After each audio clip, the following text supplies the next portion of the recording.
Hello everyone, welcome to Anagani Commerce. Students previous papers explain చేస్తున్నాం మనం previous classes నుంచి కూడా. మరి స్టూడెంట్స్ ఎంతమందికి రీచ్ అయినాయో ఏమో తెలియదండి. ఓకే,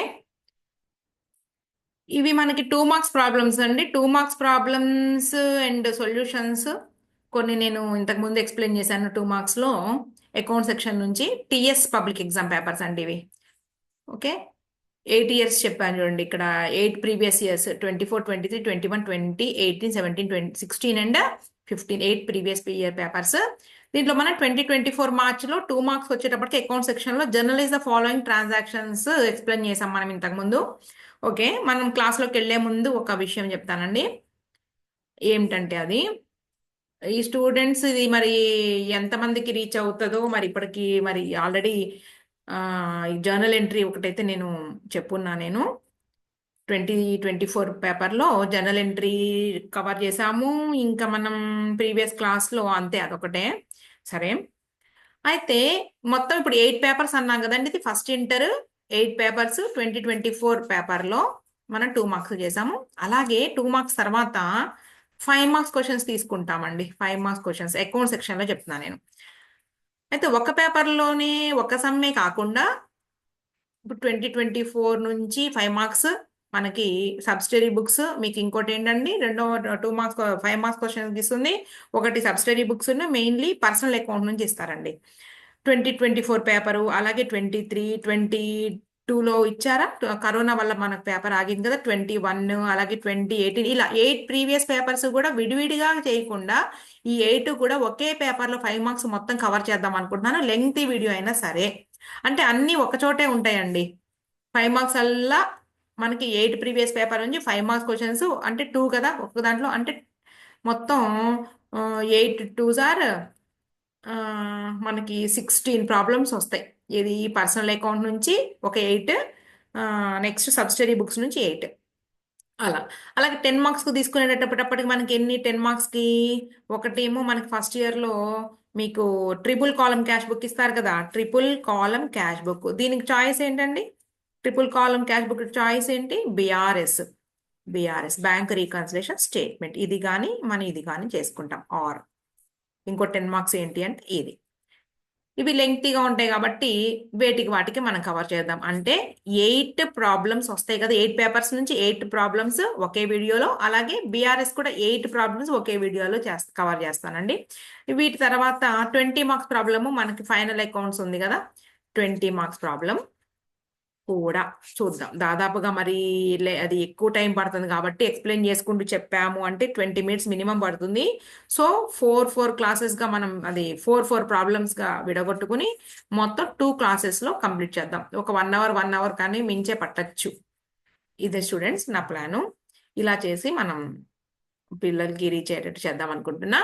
ఇక్కడ నేను చెప్పే విషయం ఏంటంటే, మన క్లాసెస్ని ఎవరైతే ఫాలో అవుతారో, ఓకే, ఎవరికైతే రీచ్ ఎవరైతే ఫాలో అవుతారో, అకౌంట్ సెక్షన్ తీసుకున్నాం కదా మనం, మొత్తం మన 50కి 50 మార్క్స్ డెఫినెట్గా. 2 మార్క్స్లో ఏమైనా థీరీ రాసినా కూడా 2 మార్క్స్లో మనకి మొత్తం 5 క్వశ్చన్స్ రాయమంటారు కదండి. 8 ఇస్తే 3 నీకు ప్రాబ్లమ్స్ ఇస్తున్నారు. మిగిలిన 2 మోస్ట్లీ ఏంటంటే థీరీకి వెళ్ళాలి. అయినా సరే మనం మొత్తం రాస్తే 2 పడతాయండి అకౌంట్ సెక్షన్లో వేస్తారు, నో ప్రాబ్లం. సో 50 గెయిన్ చేసుకునేటట్టు ప్లాన్ చేస్తానండి నేను. ప్రీవియస్ ఇయర్స్ మాత్రం మనం పక్కా ఈ 8 పేపర్స్ ప్రిపేర్ అయితే, నా ఎక్స్పీరియన్స్లో చెప్తున్నానండి. 20 ఇయర్స్ ఎక్స్పీరియన్స్ అండి నాకు కామర్స్ సబ్జెక్ట్ టీచింగ్లో. 20 years experience. ఇప్పుడు నేను ప్రెసెంట్ ఆన్లైన్ క్లాసులు చేస్తున్నానండి. నేను కాలేజ్ కూడా వెళ్ళడం లేదు, రైట్. సో నా ఎక్స్పీరియన్స్ బట్టి చెప్తున్నాను. నేను ప్రీవియస్ క్వశ్చన్స్ మొత్తం తీసి నేను వీడియోస్ చేసేసి మీకు నేను అప్లోడ్ చేస్తానండి, రైట్. ఇంకేమైనా కావాలన్నా కానీ మీరు కామెంట్ సెక్షన్లో మీరు కామెంట్ చేయండి. అట్లాగే థియరీ క్వశ్చన్స్ ఏవైతే ఉన్నాయో వాటిని కూడా ఇంపార్టెంట్ లిస్ట్ తీసి 8 పేపర్స్ నుంచి ఇంపార్టెంట్ 2 మార్క్స్ 5 మార్క్స్ తర్వాత మనకి 10 మార్క్స్ క్వశ్చన్స్ ఉంటాయి కదండి, అవన్నీ తీసి మీకు లిస్ట్ ఇస్తాను. ఖచ్చితంగా అయ్యే వస్తాయి. నా ఎక్స్పీరియన్స్లో నేను చెప్తున్నాను, నా 20 ఏళ్ళ ఎక్స్పీరియన్స్లో నేను చెప్తున్నాను. స్టూడెంట్స్ యూస్ చేసుకోండి, అంతే, రైట్. చూద్దాం. ఆల్రెడీ ఈ వీడియో చేసేసానండి. Journalise the following entries transactions రాసేసాము. నెక్స్ట్ 2024 పేపర్ నుంచే ఏమిచ్చాడు 2 మార్క్స్ లో prepare trial balance of Srihari. ఇదిగోండి, prepare trial balance of Srihari from the following balances. మా ఇంటర్ ఫస్ట్ ఇయర్ వాళ్ళకి ఎలా ఉంటుందంటే కన్ఫ్యూజ్ అయిపోతా ఉంటారు. ఏంటి ఫార్మాట్స్ ఎట్లా వేయాలి, ట్రయల్ బ్యాలెన్స్ ఫార్మాట్ ఏంటి, అట్లాగే జర్నల్ ఎంట్రీస్ ఫార్మాట్ ఏంటి, తర్వాత triple column cash book format ఏంటి, ఓకే, ఓపెనింగ్ ఎంట్రీస్కి ఏంటి, ఇట్లా కన్ఫ్యూజ్ అవుతా ఉంటారండి. ఏం పర్వాలేదు, ఒకటికి 2 సార్లు మీరు ఫాలో అవ్వండి, మన క్లాసెస్ క్లియర్గా ఉంటారు. రైట్. ట్రయల్ బ్యాలెన్స్ ఎప్పుడు ఏమంటున్నారంటే 31/3/2020కి ఏమంటున్నారు. సో రాద్దాం. ఎవరిదది? Srihari trial balance. Trial balance, trial balance పేరు ఇచ్చారు కదా, రాయండి. ఆఫ్ ఎవరండి? శ్రీహరి. ఎప్పటిదది date? As on 31/3/2020. Trial balance 2020. Debit credit రాయకూడదు, ఇది అకౌంట్ కాదు. Date column, particulars, next LF column, debit balances, credit balances, debit balances, next credit balances అని రాయండి. రైట్. చూద్దాం, చూడండి. First opening stock. ఇక్కడ మనకి సంబంధించి ఏమేమి ఉంటాయి? ఇదిగోండి, మనకి అకౌంట్స్ 3 టైప్స్ కదండి. టైప్స్ ఆఫ్ అకౌంట్స్ లో డెబిట్ క్రెడిట్ రూల్స్ చేశానండి నేను, వీడియో డిస్క్రిప్షన్ లో ఇస్తాను, చూసుకోండి. డెబిట్ క్రెడిట్ రూల్స్ లో ఒకటి personal accounts, 2 real accounts, third వచ్చేటప్పటికి నామినల్ అకౌంట్స్. ఈ మూడిటికి సంబంధించినవి మాత్రము ఉంటాయి ట్రయల్ బ్యాలెన్స్ లో. పర్సనల్ అకౌంట్స్ కు సంబంధించినవి ఇక్కడ మనకి ఎయిదర్ డెబిట్ అవ్వచ్చు, క్రెడిట్ అవ్వచ్చు. Debit or credit personal account. Real account ఎప్పుడు కూడా మనకి అసెట్స్ ఎప్పుడు కూడా డెబిట్ బ్యాలెన్సే. Okay. Nominal accounts either debit or credit, debit expenses and losses, credit incomes and gains. అంటే trial balance is consist of ఏమేమి ఉంటాయి? పర్సనల్ అకౌంట్ ప్రకారము, అలాగే assets and expenses and losses, incomes and gains అన్ని ఉంటాయి. Right. Stock, opening stock అనేది asset 10,000 rupees. Opening stock last year previous year closing balance ని ఈ ఇయర్ మనం ఏం తీసుకొచ్చామంటే ఓపెనింగ్ బ్యాలెన్స్ గా తీసుకొస్తాం.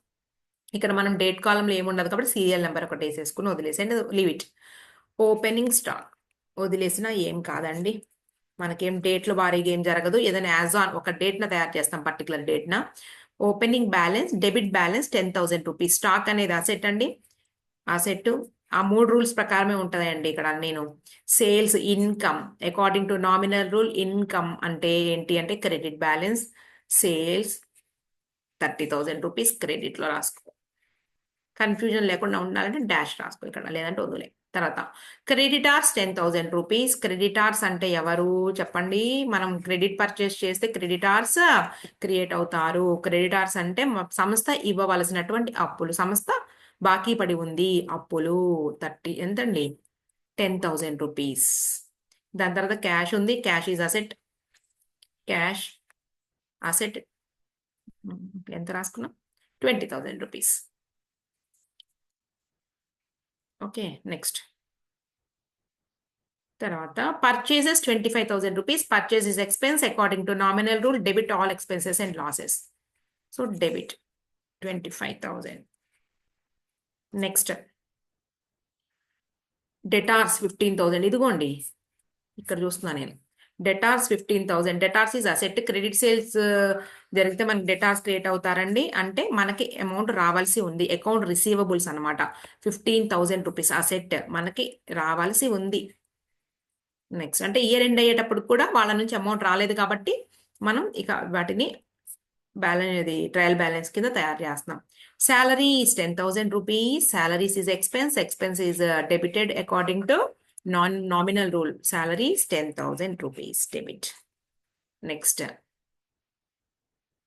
క్యాపిటల్ 40,000. క్యాపిటల్ ఈజ్ ఏంటంటే ఓనర్ ఫండ్ అండి. ఇది ఓనర్ ఫండ్ ని క్యాపిటల్ అంటారు. ఇది ఎప్పుడైనా సరే ఓనర్ సంస్థ నుంచి తీసుకెళ్లాలని అనుకుంటాడు, సంస్థ కూడా ఈడు పెట్టుబడి పెట్టాడు, ఈడు ఎప్పటికైనా తీసుకెళ్లిపోతాడని ఫీల్ అవుతుంది. సో లయబిలిటీ కింద ట్రీట్ చేస్తాడు, వాడికి ఇచ్చేయాలి కదా అనేసి క్యాపిటల్ ఫండ్ అంటే. రైట్. 10, 20, 30, 30, 25, 55, 55, 65, 70, 80,000 రూపీస్. క్యాల్సీ తీసుకోలేదు కదండి, తప్పు వస్తే తప్పు రావచ్చు, తప్పు వస్తే మళ్ళీ కూడదాం, ఇబ్బంది ఏం లేదు. రైటే వచ్చింది, టాలీ అవ్వాలండి, అంతే, అయిపోయి చూసుకోండి ఒకసారి. రైట్, 2024 మార్చ్ ట్రయల్ బ్యాలెన్స్ చెప్పేశాము, అలాగే జర్నల్ ఎంట్రీస్ కూడా అయిపోయింది అండి. నెక్స్ట్ థర్డ్ ప్రాబ్లం ఏమి ఇచ్చారు మనకి అంటే 2024 మార్చ్ నుంచి ఓపెనింగ్ ఎంట్రీ రాయమన్నారండి. ఓపెనింగ్ ఎంట్రీ సేమ్ నీకు ట్రయల్ బ్యాలెన్స్ ఎలా రాసావో అలా తెలుసుకుంటే చాలు. Trial balance, debit balance, credit balance ఎలా డిసైడ్ అయ్యావు ఇక్కడ కూడా అంతే. డెబిట్ ఏంటి, క్రెడిట్ ఏంటి. చూడండి, డెటార్ వచ్చేటప్పటికి మనం ఏం చేస్తాం, డెబిట్. క్రెడిటార్స్ క్రెడిట్ చేసుకో, ఎంట్రీ రాసుకోవడం. ఇక్కడ bills receivable debit, furniture asset debit, bank over draft మనకి ఉన్న అమౌంట్ కన్నా ఓవర్ గా డ్రా చేసుకుంటే బ్యాంకుకు మనం అప్పుపడి ఉన్నాము, క్రెడిట్ బ్యాలెన్స్. బిజినెస్ ప్రెమిసెస్ అంటే మన సంస్థకు ఉన్నటువంటి ప్లేస్ అన్నమాట, ఖాళీ ప్లేస్, అది అసెట్ డెబిట్. సో మనం డెబిట్ ఎంట్రీ అంటే ఏంటి, డెబిట్ లో ఈ 3 కాంపౌండ్ ఎంట్రీ పడుతున్నాయి అనమాట. ఏంటి, డెటార్స్ అకౌంట్ డెబిట్ చేసుకుంటూ, అలాగే బిల్స్ రిసీవబుల్ అకౌంట్ కూడా డెబిట్ చేసుకోవాలి, ఫర్నిచర్ కూడా డెబిట్ చేసుకోవాలి, బిజినెస్ ప్రెమిసెస్ కూడా డెబిట్ చేసుకోవాలండి. ఒక్క ఓవర్ డ్రాఫ్ట్ ఒకటే మనకు క్రెడిట్. నెక్స్ట్ క్రెడిటార్స్ కూడా క్రెడిట్ లో రాసుకుంటాము ఎంట్రీలో. ఇక్కడ రాద్దాం. ఈ ఓపెనింగ్ ఎంట్రీ, క్లోజింగ్ ఎంట్రీ ఇవన్నీ కూడా ఎక్కడ రాస్తామంటే అండి, సబ్సిడరీ బుక్ ఉంది చూసారా, 8th సబ్సిడరీ బుక్, దానిలో రాస్తాం. సో దీని పేరు ఏంటి అంటే journal proper or general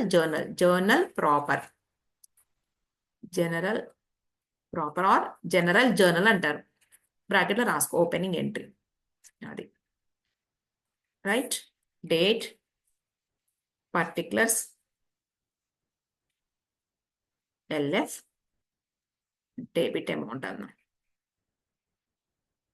debit amount rupees, అలాగే క్రెడిట్ అమౌంట్ రూపీస్. 1 minute అండి. పైన సమ్ములో మనం ఇక్కడ డేట్ కన్నా కూడా ట్రయల్ బ్యాలెన్స్ వేసాక సీరియల్ నెంబర్ అంటే బాగుంటుంది, సీరియల్ నెంబర్ అని రాసేయండి. సీరియల్ నెంబర్ ఓకేనా. ట్రయల్ బ్యాలెన్స్ లో డేట్ కాలం వద్దు, సీరియల్ నెంబర్ రాయండి.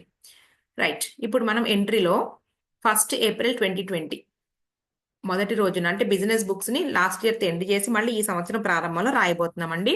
లాస్ట్ ఇయర్ బ్యాలెన్సెస్ అన్నిటినీ కూడా ఈ రికార్డ్ బుక్స్ లోకి మనం తీసుకొస్తున్నాం. డెటార్స్ అకౌంట్ డెబిటెడ్, ఇదిగోండి సేమ్ ట్రయల్ బ్యాలెన్స్ రూల్స్ తెలిస్తే చాలు. Debtors account debited. Next bills receivable, ఒక్క నిమిషం, బిల్స్ రిసీవబుల్ ఇంకా డేట్ వేయొద్దండి, ఇది మొత్తం ఒక ఎంట్రీని. Bills receivable account debited. Next ఇదిగోండి, ఇది అయిపోయింది, bills receivable. Furniture, next business premises. Furniture account debtor, furniture account debtor. Okay, business premises account debtor 2. Creditors సమ్ము 1కి 2 సార్లు చదివితే పద్దాకా క్వశ్చన్ పేపర్ చూడవసరంలే. 2 బ్యాంక్ ఓవర్ డ్రాఫ్ట్ అయిపోయింది. ఇప్పుడు అమౌంట్స్ ఇసేద్దామండి. మనకి టైం మేనేజ్మెంట్ కూడా చాలా ఇంపార్టెంట్, ఎగ్జామ్లో గుర్తుపెట్టుకోండి. మన టైం మిగుల్చుకుని 20 మార్క్స్ ప్రాబ్లం దగ్గర పెట్టుకోవచ్చు. ఒకసారి టాలీ కాకపోతే టైం తినేస్తుంది. 16,000, 9,000, 16,000, 9,000, 4,500. The last one is 30,000 rupees business premises. Creditors చూద్దామండి. Creditors 10,000 and bank overdraft 5. 10,000, 5,000. Right. ఇప్పుడు ఏంటి అంటే ఈ ఓపెనింగ్ ఎంట్రీ రాయడం వల్ల మనం క్యాపిటల్ కనుక్కోవాలి. ఎప్పుడు కూడా every debit is equal to credit. Debit అంతా కూడా క్రెడిట్ కి సమానం అవ్వాలి, కానీ అవ్వడం లేదు. ఎంత డిఫరెన్స్ ఉందో అది క్యాపిటల్, అంతే. చూడండి, 16, 9, 25. 25 4, 29,500. 59,500 డెబిట్ లో వచ్చింది. ఇంకొకసారి చూద్దామండి. 16 and 9, 25,000, 29,500, 59,500. రైట్. నెక్స్ట్ 15,000 డెబిట్ కి క్రెడిట్ సమానముగా లేదు, సో ఆ difference is capital. 44,500 rupees difference ఉంది. ఆ డిఫరెన్స్ నేమే క్యాపిటల్, అంతే. ఇక్కడ 44,500. ఎప్పుడైనా ఓపెనింగ్ ఎంట్రీలో మనం క్యాపిటల్ ఫైండ్ అవుట్ చేస్తాము. ఒక్కోసారి ఫైండ్ అవుట్ ద క్యాపిటల్ అని కూడా అంటారు. నువ్వు ఓపెనింగ్ ఎంట్రీ రాసుకోవాలి. నేరేషన్ బీయింగ్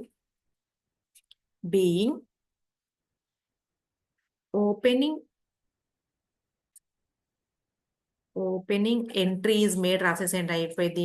ఈ అంత ఎందుకు ఈ రికార్డ్స్లోకి తెచ్చాం ఇవన్నీ కాకుండా being opening entry is made and capital is find out. Solve. Capital is find out. సింపుల్గా నేరేషన్ అయిపోయిందండి. ఇక్కడికి మనకి 5 మార్క్స్ ప్రాబ్లం. మనం 2024లో మొత్తం 3 ప్రాబ్లమ్స్, మొత్తం 8 ఇస్తారు కదా, ఆ 8లో 2 థియరీ రాసుకోవచ్చు. ఒక 3 ప్రాబ్లమ్స్ కంప్లీట్ చేసేసాను నేను. నెక్స్ట్ 2023 ప్రాబ్లం నేను ఆల్రెడీ జనరల్ ఎంట్రీస్ చెప్పేశానండి ప్రీవియస్ క్లాస్లో, ఒకసారి చూసుకోండి. వీడియో అయిపోయింది ఇది. నెక్స్ట్ ఇప్పుడు రికార్డ్ ద ఓపెనింగ్ ఎంట్రీ. ఏమండి 2023 పేపర్ అండి ఇది. 2024 అయిపోయింది, ఇది 2023. ఇవన్నీ కూడా మార్చ్ పేపర్స్ ఏనండి, నేను సప్లీ తీయలేదు. Record the opening entry from the following assets and liabilities as on 1st Jan 2021 అట. ఇందాక రాసాం కదా ఆల్రెడీ, అదే రాద్దాం. Cash in hand debit, debtors debit, plant debit, assets కదా. క్రెడిటార్స్ ఒకటి క్రెడిట్, బిల్స్ పేయబుల్ కూడా క్రెడిట్. 3 డెబిట్ ఎంట్రీలో, ఒక 3 ఏమో డెబిట్, 2 క్రెడిట్. రాద్దాం, స్టార్ట్ చేద్దాం. దీని పేరు ఏంటండి? Journal proper or general journal proper. Subsidiary book లో 8th బుక్గా మనం చెప్పుకున్నాం దీన్ని. కావాలంటే బ్రాకెట్లో ఓపెనింగ్ ఎంట్రీ. దీంట్లో మనం ఏం కనుక్కుంటాం అండి? క్యాపిటల్. స్టూడెంట్ చూడండి, నేను రిపీటెడ్గా మళ్ళా సెకండ్ వేరే 2023 పేపర్లో చేస్తున్నాను. 1కి 2 సార్లు మీరు ఈ సెకండ్ ప్రాబ్లం కూడా మనం తీసుకున్నాం కాబట్టి అర్థమైపోతుంది ఇక్కడే. Next debit amount rupees, credit amount rupees. జెన్యున్గా చెప్తున్నాను, క్లాసెస్ మీకు రీచ్ అవ్వాలని నేను విష్ చేస్తున్నా. అట్లాగే మీరు నేర్చుకుంటే గనక కరెక్ట్గా ఫాలో అయితే డెఫినెట్గా మంచి మార్క్స్ గెయిన్ చేస్తారని జెన్యున్గా చెప్తున్నాను. నా ఇంత ఎక్స్పీరియన్స్లో ఎప్పుడు కూడా నేను స్టూడెంట్స్తో ఫ్రెండ్లీగానే ఉన్నాను. ఇంతకుముందు మీరు ఏదైనా కామెంట్ సెక్షన్లో మీరు పలానా కావాలి మేడం అన్నా కూడా నేను మీకు ఖచ్చితంగా నేను ఆన్సర్ చేస్తాను. చూద్దాం, ఎంట్రీ రాద్దాం. చూడండి, cash in hand account debtor. Date రాసుకోండి. ఒక డేట్ కాలంలో ఒక డేట్ రాస్తాము. 1st January 2021. 1st January 2021. Right. ఏమన్నామండి? Cash in hand account debtor, debtors account debtor, plant. ఈ 3. Cash in hand account debited. Next debtors accounts debited. Next plant. ఇంకేదైనా ఉందా? ఈ 3 నేను చూద్దాం. ఇంకంతే. Creditors, bills payable. మనం టైం సేవ్ చేసుకోవాల్సిన దగ్గర టైం సేవ్ చేసేసుకోవాలి. 20 మార్క్స్ ప్రాబ్లం దగ్గర టైం అట్టి పెట్టుకోవాలి, గుర్తుపెట్టుకోండి. నా అడ్వైజ్ ఏంటంటే ఫస్టే 20 మార్క్స్కి వెళ్ళొద్దు. ముందు అంతా చేసేసుకుని లాస్ట్కి వెళ్ళండి, టైం మిగుల్చుకొని వెళ్ళండి. నేను అదే చెప్తాను. ఎందుకంటే ఫస్ట్ 20 మార్క్స్కి వచ్చేస్తే అది ఏమైనా గందరగోళం అయితే మొత్తం పేపర్ మీద ఎఫెక్ట్ పడుతుంది. 10,000, 5,000. Right. Every debit equal to credit అన్నారు కదా, ఇక్కడ లేదు. ఎందుకు అంటే ఆ డిఫరెన్స్ క్యాపిటల్. ఈ రెండింటికి డిఫరెన్స్ చూద్దాం. 15, 16 అంటే 15, 30 ఒక 1000 ఎక్కువ ఉంది కదా, 31, 51,000 అండి డెబిట్ సైడ్. ఇక్కడ 15.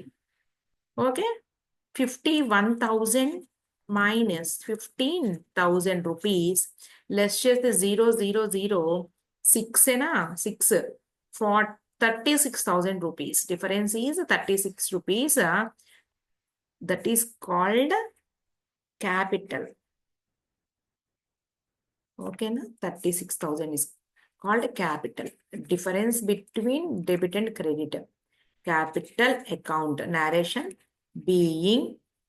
మామూలుగా ఏం చెప్తారంటే being opening assets and opening liabilities are entered in to the new books or new records అంటారు. అంతా కాకుండా సింపుల్గా రాసుకోవచ్చు. Being opening entry is made and capital is find out. చాలు, అంతే. క్లియర్ అయిపోయిందండి. 2023 పేపర్లో జనరల్ ఎంట్రీస్ చెప్పున్నాను నేను ఇంతకుముందు, చూసుకోండి, వీడియో చేశాను. తర్వాత ఇప్పుడు మనం ఓపెనింగ్ ఎంట్రీ అయిపోయింది. ఇప్పుడు ట్రయల్ బ్యాలెన్స్ కూడా చేసేద్దాం. అప్పుడు మనం 2 పేపర్స్ కంప్లీట్ చేసినది. చూడండి, from the following balances prepare trial balance of Krishna as on 31/12/2021. Trial balance opening entry రెండు కూడా మనం ఒకటే రూలు, ఏమి లేదు. Cash debit, sales credit, nominal and personal real 3 ఉంటాయి ఇక్కడ. Salaries debit, creditors, account payables అండి. మనం సరుకులు కొనుక్కుని పే చేయాల్సి ఉన్నాము అంటే ఇయర్ ఎండ్ లోపల మనం పే చేయలేదు కాబట్టి మన ఇయర్ ఎండింగ్కి వీటిని అమౌంట్ మనం పే చేయాల్సిన వాటిగా ట్రీట్ చేసుకుని క్రెడిటార్స్ అని రాసుకున్నాము. క్రెడిటార్స్ వచ్చేసి credit balance, capital credit balance. ఎందుకు అంటే ఓనర్స్ ఫండ్ ఇది. ఎప్పుడు కూడా ఎంటిటీ కాన్సెప్ట్ ఏం చెప్తుంది అంటే owner is differ from the business.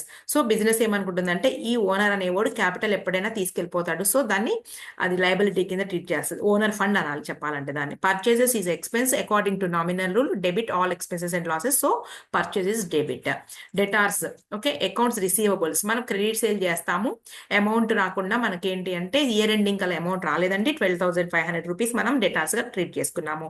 Debit balance ఈ రెండు కూడా మనకి ఈక్వల్ అవ్వాలి. ఓకే, ఓపెనింగ్ ఎంట్రీలు ఏంటి, రెండు ఈక్వల్ అవ్వవు. ఆ డిఫరెన్స్ ఏదైతే ఉందో difference is transfer to capital account. Okay, ఇప్పుడు హెడ్డింగ్ పెడదాం. ట్రయల్ బ్యాలెన్స్ నేమ్ ఎవరిదని అన్నారా, trial balance of Krishna, right. Name ఇస్తే నేమ్ రాయాల్సిందే, లేదంటే ఓన్లీ ట్రయల్ బ్యాలెన్స్ నా వదిలే. Trial balance of Krishna as on 31/12/2021. Okay, date అనొద్దులేండి, సీరియల్ నెంబర్ అనేసేయండి. Serial number, particulars, account name అని కూడా అంటారండి ఇక్కడ. పర్టిక్యులర్స్ ప్లేస్లో అకౌంట్ నేమ్ అని కూడా రాయొచ్చు. LF debit balances, credit balances, debit balances, credit balances. ఇక్కడ ఏమనొచ్చండి, account name of the account అని కూడా అనొచ్చు. నేమ్స్ ఆఫ్ ది అకౌంట్ అని కూడా రాయొచ్చు. చూద్దామండి ఒకసారి. క్యాష్, సాలరీస్, అసెట్స్ ఏం లేదండి ఇక్కడ. అసెట్ ఇదిగోండి ఏమేమి రాస్తున్నా చూడు. Cash account, okay. Next cash 12,000 rupees. Assets వస్తాయి, ఎక్స్పెన్సెస్ వస్తాయి. డెబిట్లో ఎక్స్పెన్స్ శాలరీ డెబిట్లో రాసుకోండి అకార్డింగ్ టు నామినల్ రూల్. ఆ 3 రూల్స్ ప్రకారమే ట్రయల్ బ్యాలెన్స్ వేసేది. Salaries 7,500 rupees. Next point, creditors రాసేద్దాం కదా, సేల్స్ కూడా లైన్లో రాసేసుకుంటే పోలా, మర్చిపోయాను, మనం రాయాలి కదా. సేల్స్ వచ్చేటప్పటికి ఎంతండి, 15,000 rupees sales. Next salaries, creditors రెండు రాసేద్దాం. Salaries, creditors amount. Salaries 7,500, creditors 5,000 rupees. Next capital 32,000. Capital 32,000. మన ఓపెనింగ్ ఎంట్రీలో డిఫరెన్స్ క్యాపిటల్ అవుతుందండి, ఇక్కడ అలా డిఫరెన్స్ కాదండి, రెండు కూడా ఈక్వల్ అయిపోవాలి. Purchases 20,000 according to nominal rule. Purchase is expense, expense belongs to nominal. Purchases 20,000 rupees debit side. Next మనం right చేసి ఓకే కరెక్ట్గా చేసిన తర్వాత అమౌంట్స్ కనుక మనకి మనం తప్పెక్కడ చేయలేదు అనుకోండి, అమౌంట్స్ ఎక్కడో మిస్టేక్ ఇచ్చినట్టు అంతే. అంత కాన్ఫిడెంట్గా ఉండండి. డెటార్స్ 12,500. Debtors debited 12,500 rupees. మొత్తం మనం యాడ్ చేద్దాం. చూడండి, 12,000, 7,500, 19,500, 19,500, 39,500, 39,500కి 12,500 యాడ్ చేస్తే 0,0,0,10,2 వచ్చిందండి. చూద్దాం రెండో వైపు కూడా అంతే వచ్చిందా లేదా మిస్టేక్ చేసామా, మనం కరెక్ట్ చేసి తప్పిచ్చారా సమ్ము, అది ఏదైనా జరగచ్చు. 15,000, 20,000 రైటే. 52,000 ఇక్కడ రాదని టెన్షన్, 20 మార్క్స్ అవ్వలా ఉంటుంది, సినిమా కనిపించింది మనకి. క్లియర్ స్టూడెంట్స్, అయిపోయిందండి ఇంతే. ఇదండి మొత్తం మనం 2024 పేపరు అలాగే 23 పేపర్ ఈ రెండు కవర్ చేసాం. ఇంకా రిమైనింగ్ 6 పేపర్స్లో 2 మార్క్స్వి మనం కవర్ చేయాల్సి ఉన్నాము. ఓకే రైట్ స్టూడెంట్స్, మీరు subscribe and share and like ఇస్తే జనాలకు రీచ్ అయ్యిద్దండి. అది మీ చేస్తే బాగుంటుంది.